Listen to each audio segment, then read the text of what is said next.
Danish Crown is among the top 3 largest meat exporters and the world's largest pork exporter. The headquarters is located in Randers, Denmark.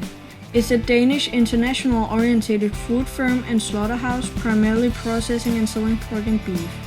Because of a number of subsidiaries, the company is represented worldwide. The company is Europe's largest and the world's 3rd largest pork producer, and is also Europe's largest beef processing company and a significant player in the European beef market. Danish Crown is the name of the Danish currency, and that's exactly what the company is. The company was established the 14th of July 1887 by 500 farmers and was now the first pig butchery.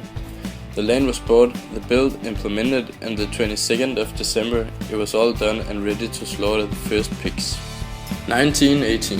When the war was over, there was nearly no export of Danish bacon, and only the flesh that the home market could use were produced.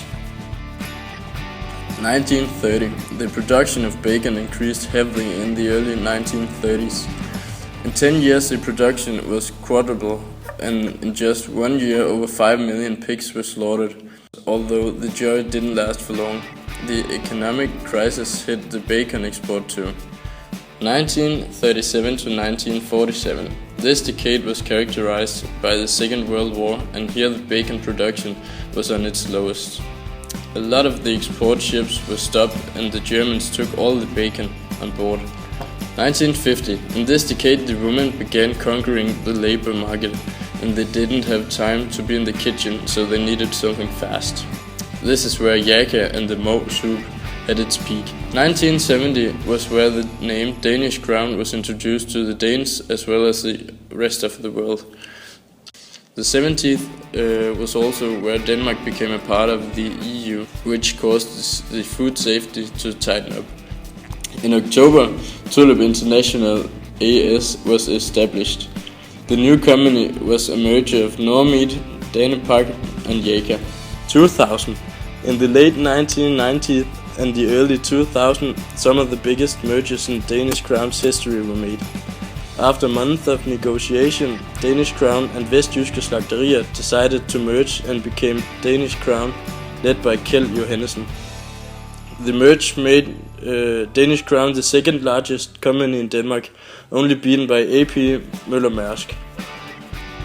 Only a couple of years later, Steff Holberg also became a part of the company.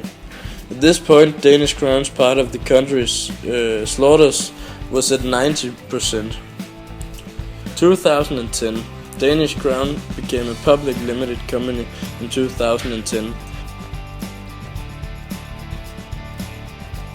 The Danish Crown is divided into many divisions. The main division is the cooperative management, and under that there are 4 divisions: DC Fresh Meat, DC Casing and Ingredients, DC Foods and Trading. And under these there are even more divisions, like for instance Tulip, and there are also some foreign divisions like Tulip Ltd, that is the British version of Tulip, and Plumrose USA, and DC Fleisch that are located in Germany. And now we're moving on to a business environment analysis on Danish Crown as a company. Danish Crown produces a lot of different meat products. They guarantee a certain quality of their products, which is what they're known for. They care a lot about animal welfare, and they make sure that all of the animals are treated well. As a food producer, Danish Crown have to depend on the consumer's confidence and trust in the company's products. The consumers have many other brands to choose from, and since Danish Crown does not produce an everyday necessity, the consumers are not forced to buy their products. Danish Crown has a quite important advantage compared to their competitors. Denmark is one of the few countries with permission to export pork to all countries, including the big Japanese and American market. And now to the external factor, the political factors. Different regulations can and will affect Danish Crown. Even though some of the regulations might seem negative at first, they might end up having quite a positive impact on the company. As an example, Danish Crown expects that EU will implement a stricter environmental legislation throughout the next years, and that will most definitely affect Danish Crown. This could create an advantage for the Nordic countries, as they are ahead of most other countries when it comes to the environmental factors. The economic factors. DC pork mainly produces in Denmark and therefore they have very high production costs. Because of these high production costs, they have to depend on keeping their access to high-priced markets. If you look at Danish Crown from a Danish perspective, it's obvious what the biggest and most relevant problem is. Danish Crown is moving a lot of their production out of Denmark because they have to compete with other companies on price competitiveness, and that's difficult when they have to pay Danish wages. If they move their production to Poland or Germany, they can save a lot of money, but it makes people question whether the quality will stay the same. Is the company earning money? When you look at the company's financial statements, you can see that their annual results haven't changed that much throughout the last 5 years.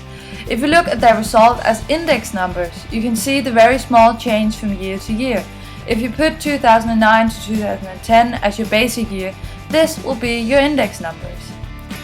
The thing that most people will probably notice is that the turnover changes quite a lot from year to year, and yet the annual result stays fairly the same.